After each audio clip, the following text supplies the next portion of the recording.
Dimitri Taïnov, je suis le CEO de la start-up Moïse. Et ici, nous sommes à l'Institut Néel, donc un laboratoire du CNRS, et la start-up Moïse est ce qu'on appelle une spin-off de ce laboratoire, c'est-à-dire qu'on vient valoriser les résultats de la recherche de ce laboratoire. Ces résultats de recherche, ils sont innovants en fait parce qu'ils permettent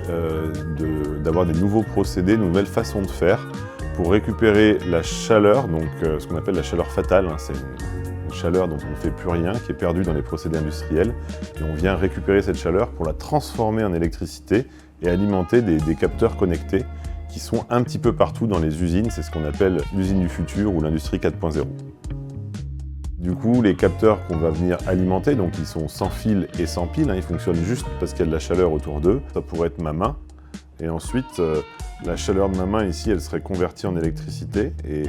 ça viendrait alimenter un ou plusieurs capteurs qu'on peut brancher ici. Et les données mesurées par ces différents capteurs, donc là c'est un capteur de température, sont ensuite émises par une radio. Et ça nous sert à nous et à nos clients pour monitorer des paramètres sur le réseau ferré par exemple, mais également dans des usines où il y a beaucoup de chaleur comme des aciéries ou des usines de fabrication d'aluminium. Les prototypes doivent s'adapter à différentes contraintes industrielles, différents milieux qui sont plus ou moins hostiles. Et donc le produit ne répond pas à toutes ces normes aujourd'hui, donc ça a freiné un petit peu le test dans certains environnements hostiles.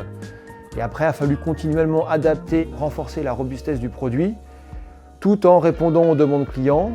sachant que les produits sont fabriqués ici, et donc c'est les mêmes personnes qui les fabriquent et qui les développent, et donc on doit faire un compromis au niveau de répartition du temps